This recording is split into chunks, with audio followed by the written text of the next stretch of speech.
परम प्रेममय परम दयाल श्री श्री ठाकुर अनुकूल चंद्र श्रीचरण में मोर शत सहस्र कोटि प्रणाम। परम आराध्या जगज्जननी बड़माँ श्रीचरण में मोर प्रणाम। परम पूज्यपाद बड़दा श्रीचरण में मोर प्रणाम। पूज्यपाद आचार्य देव श्रीचरण में मोर प्रणाम। मोर यही वीडियो देखुवा अगणित इष्टप्राण गुरु भाई गुरु माँ मानू मोर अंतरु श्रद्धापूर्वक जय गुरु। मोर यही चैनल रे मु समस्त को श्रद्धार सह स्वागत जनाऊँगी। आजिर प्रसंगटी श्री श्री आचार्य देव सबु मनीष परस्पर को देखिबे। जदि ठीक भावे मनीष निकटरे पहुँचा जाए कौनसी उत्सव केउठी भी अर्घ्य अभाव हेब केबे भी हेब नाही। कर्मी मानक काम केवल निज जीवन रे ठाकुरं को प्रकाशित करी चलिबा आउ किछि नुहे। ठाकुरं कर्मी जदि असल कर्मी होई पारे संपद सामर्थ्य सबु तार पाद तले एक प्रकार ठूल होइजिब। श्री श्री आचार्य देव दीक्षा पत्र रे कार्य रे साधारण मनीष माने दल दल होई जाजन कार्य रे बाहरुचंती। रीतिक मानकर कार्य कौन? नूतन मानकु उत्साह देबा। पुओ रांधुची बापा खाई सोल्लासरे कहउचंती वाह कि सुंदर बनैची रे खूब भल। पुओ भी भाबिला बोधे सतरे भल होईची। तापरे निजे खाई देखिला लुण कम। किंतु एही जेउ उत्साह उद्दीपना एगुड़िक ही मूल्यवान। एथिरे सेमानंकर आत्मविश्वास बढ़िबो। सांगरे आउ गोटे असुविधा भी हेबो। सेमानंक जाजनरे आपण मानंकर नूतन दीक्षा भी हेबो।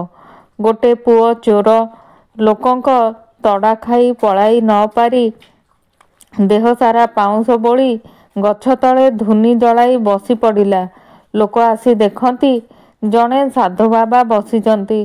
भक्त शिष्यंक समावेश ओ उपढौकन आदि गदा होईगला। चोर सेतेबेले भाबुची नकली साधु साजी ही एते किछि। ताहेले असल साधु हेले तो कौन जे मिलंता। ताहेले ठाकुरंक कर्मी जदि असल कर्मी होई पारे संपद सामर्थ्य सबु तार पाद तले एक प्रकार ठूल होईजिवो। जड़े कर्मी कौनसी एक उत्सवरु फेरी आसी ठाकुरंक निकटरे गल्प करुछंती। ठाकुर से कि विराट कांड विराट शोभा यात्रा नहीं आसी हाथी उपरे बसाई आम मानंकु नहीं गले। आउ आप्यायनर से कि आयोजन शुणी ठाकुर कहउचंती एई टिकक करी ही तुमे माने एते पाउछ। आउ पूरा करिले ताहेले कौन पांत। एईटा ही तो आम मानंकर गल्प हेबार कथा। हुए ना केवल आमे माने भय पाऊ बोली सबु मनीष परस्पर को देखिबे। जदि ठीक भावे मनीष निकटरे पहुँचा जाए कौनसी उत्सव रे केउठी भी अर्घ्यर अभाव हेब केबे भी हेब नाही। आउ केवल उत्सव रे ही काहिंकी ठाकुरंकर कौनसी प्रकृत कर्मी जदि निज जीवन रे चलापथरे केउठी को जाई ठकी जाती मनीष तांकु देव नाही हजार थर देव। तांको काम केवल निज जीवन रे ठाकुरंकु प्रकाशित करी चलिबा आउ किछि नुहे।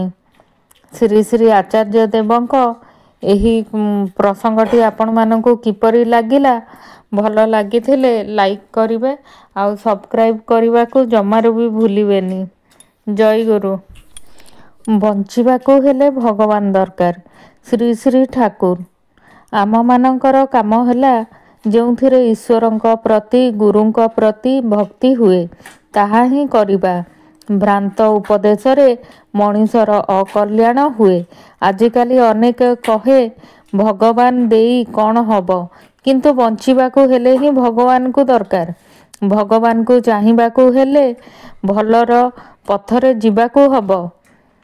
सुधु शुणिले ओ कहिले हेब नाही न करी किए पाए नाही। जय गुरु।